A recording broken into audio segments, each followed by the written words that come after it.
Hello everybody.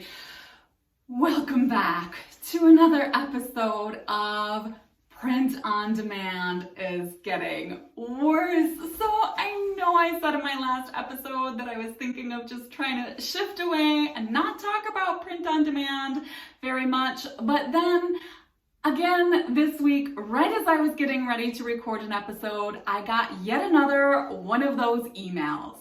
Yes, you know what I mean if you're in the print on demand game. Another email saying, guess what, artists, we are chipping away at your margins. Now, this time the email was from Teepublic. And interestingly, the email started off with let me read it. We know you're getting tired of emails like this by now. They know it, folks. We know it. We're all sick of it. Print on demand is getting less and less profitable for both print on demand companies and for the artists that are working with them. So for those of you who are not familiar with Teepublic, it is similar to sites like Redbubble and Society6, where you can upload your art mostly on t-shirts, but on a few other products as well. Now, I decided to open a Teepublic account several months back because I noticed that I was doing some art in a style that was pretty unlike some of my other art. It was not like my fine art. It was also not like my watercolor digital designs. I was learning how to use some different tools on the iPad, and I was starting to do some illustrations in a very digital style that I felt didn't really go with any of the rest of the work that I was doing. And I thought it might be fun to make some kind of quirky t-shirt designs, put them on mugs, but it wasn't something that I wanted as directly associated with my other art. So I thought, why not start a Teepublic site and then I can keep it totally separate. Now, for a little back information, I know some people have had luck starting things like multiple Redbubble sites for that very purpose, but other people have gotten into trouble. And so I wanted to avoid it completely and just start with a new platform. So I signed up for Teepublic, and I may have mentioned it in another episode. I got really kind of excited, gung-ho. I uploaded a bunch of designs around 10, so not a ton. And then very quickly, about the next week, I got my account blocked. And I had at one point decided that I was going to do an episode about how I got that site unblocked, but I never got around to it. But I did get it unblocked. Basically, what I did is that I assumed Teepublic had believed for some reason that my designs were not my own. That is generally the reason things might get blocked. The other reason would be if there was some sort of trademark kind of copyright infringement. I was pretty sure that wasn't going on. I kind of tried to double check some of the sayings that I had used. So what I did is I sent some emails to Teepublic and I showed them the process for making my designs. I showed them the original sketches. I showed them posts that I put on social media where I had taken my sketches and turned them into different designs. And I guess they must have believed me because they reactivated my Teepublic account. But the process took a little while and kind of left a bad taste in my mouth. So then I kind of really never did much with my Teepublic account until a little bit later. I made some sushi roll designs and decided, kind of like my robots of the past, they were a bit more, of the kind of thing I would see on a t-shirt and a little bit less like my fine art or even my typical illustration work. So I threw them up there, but really I have done nothing with them. I think I might have linked it on my website, but I don't advertise my website. I've just really never done anything, and I've never made a sale on Teepublic. Which is why the next part of this email is going to be a little bit of surprise. So let me get into it, folks. Let me get into what is happening with Teepublic. Once again, I'm going to kind of be reading a bit from the email and then give some of my commentary and explanations. So, okay, dear Teepublic artist, We know you're tired of emails like this by now, but we need to announce some changes we're making to adapt to the rising costs of hosting and facilitating the Teepublic marketplace. So here, they're pretty upfront about the reasons why. And not everyone is being so upfront, but really it's about costs, right? There's costs of hosting and facilitating these marketplaces. Okay, so for years they say they've been shouldering the increased costs without passing them on to artists, but beginning May 8, 2023, Teepublic must increase our existing service fee, a fixed fee charged to artists for each sale they make through the marketplace, which will result in reduced artist earning for select products. So this is a little bit weird for me, but no surprise. As I've said before, if the cost of goods is going up, then assumedly consumers should be willing to pay that increased cost, or maybe they don't want your product very much. To kind of say, in general, all over the place, right? Minimum wage is going up. We're saying things cost more, so we need to give the laborers more money so they can buy more. But instead they're saying, okay, the cost is going up, so what we're going to do is we're going to reduce the wage. I know this is not wage, it's very simplified. So we're saying we're going to make the laborers make less money so you have less money to purchase things, basically. And really, a lot of the purchases being made off these sites are from the artists themselves. So now the artists are going to make less money, less purchases. But anyway, it's just another way that these sites are basically admitting that they know that they can exploit artists just a little more to make their profit margin go up. And in any case, if you stay on these platforms, you are in fact agreeing to this. And I know, just to aside, many of you told me you have gotten off these sites. Okay, so let's continue. And just to aside, once again, I am trying a new filming location in my new place.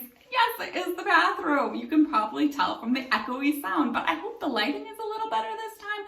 We're just gonna keep working. We're gonna keep trying, and hopefully I'm gonna repaint some of these rooms so that the lighting is better outside of the bathroom. All right, so moving on with this email. Okay, the service fee increase will depend on your account category, which brings us to another announcement: artisan and apprentice accounts. So like some of the predicted changes with Society 6, actually another email came out today from Society 6 that new shipping charges are coming out, but they haven't exactly explained what they're going to do with these subscriptions they're talking about. But in any case, Society 6, Redbubble are talking about different tiers. And I did another episode super recently about Redbubble's tier system. So Teepublic is also going to have a tier system, and it's just going to be 2 tiers, artisan and apprentice. These categories have always existed on Teepublic, but now we're publicly sharing them. They are not based on the amount of sales an account generates. So I find this really interesting. When I decided to set up a Teepublic shop, I watched some other YouTube videos, and they were talking about that there was kind of some unspoken difference in account, and only certain accounts get advertised, and the other accounts basically sit there and don't get advertised unless you personally advertise them. And I kind of fished around, and I was trying to figure out what the unwritten rules were. Some were saying that you had to have a certain number of designs, but the rest of this email goes on to explain that it's actually maybe the converse. Okay, so what is the difference between artisan and apprentice accounts? Artisan accounts. These accounts represent artists who design unique products most likely to interest their customers browsing the Teepublic marketplace. They may include anyone from top sellers to brand new signups just starting out. The service fee increase will be discounted for artisans, thus resulting in a smaller reduction in earnings. Spoiler, if you're reading this email, you are an artisan account! Exclamation point. Okay, I did like a double take and a triple read, and I got really confused. So, and this might explain, not all of you might have received the same email that I received, but if you heard me at the beginning, I have made 0 sales on my Teepublic account. That's right, folks, 0 sales. I have barely done any engagement with my site. So it was really shocking to me that I was somehow put in the artisan category. I mean, it was great. And I thought, finally I have a shop that looks cohesive, because the rest of my shops really don't. I feel my Teepublic site is more cohesive, and maybe that's why it got this artisan designation. And I admit, I am not immune to flattery. It made me go back and revisit my account and think, maybe I should promote these. I mean, if all of the sites are going to be deducting more money, then I might as well take advantage of the website that's charging me the least bad fee, that's exploiting me the least? Maybe? Okay, enough about me. Let's continue on with this email. Apprentice accounts. Okay, so if you're not so lucky like me to have an account that has made 0 sales, you might be an apprentice account actually making money. Okay, so an apprentice account. These accounts represent artists who are less discerning about the products they design. Yikes. I mean, eek. That's not very nice. Okay, they're less discerning, which are less likely to interest their customers browsing the Teepublic marketplace. For example, they may be spamming Teepublic at high volumes, exploring more automated content, like vector packs or clip art, or may not have uploaded enough art to differentiate themselves from these types of creators. Now, I haven't uploaded very much at all, but maybe it was that email I sent where I proved it was my own art. Teepublic service fee will be higher for these accounts because of the additional cost of hosting their designs. Now, this explains something. If you are uploading hundreds, thousands, millions of designs to these sites, you are costing these sites a ton of money. You're costing them. So in other words, they're saying, we're basically going to charge you a server fee for hosting your millions of designs. But if you are like me and have probably 20 some designs you guys can see, I'll give you a little show of it, then it's not costing them very much. So maybe they're giving you a discount if you've uploaded less, which is interesting. I feel like this is the way to go. I feel like there should be some system where it's like, you get 20 designs for free, make them your best designs.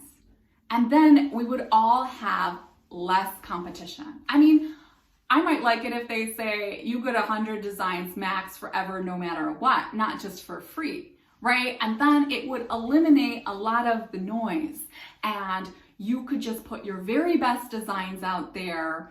Customers could find you more easily. And if you really have standout designs, you would have a better chance of succeeding, which would be more rewarding. And all of these people who I'll say maybe aren't even artists, people that are really just doing the clip art game, they'd too be forced to become more of an artist, because they would have to really look at their clip art and decide, which of those designs really is the most standoutish. It would make them more discerning, not just uploading a bunch of spam. Anyway, how will the service fee increase affect artist earnings? So beginning from May 8th, artisan accounts will earn $4 on full price, $2 for discounted sales of apparel and select home goods.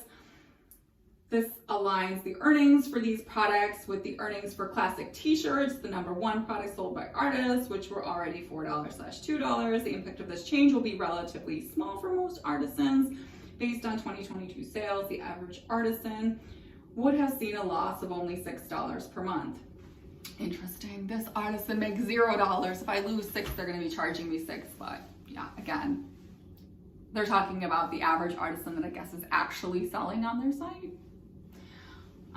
So apprentice earnings, it's going to be worse. They're going to earn $3 on a full price and $1 on a discounted sale.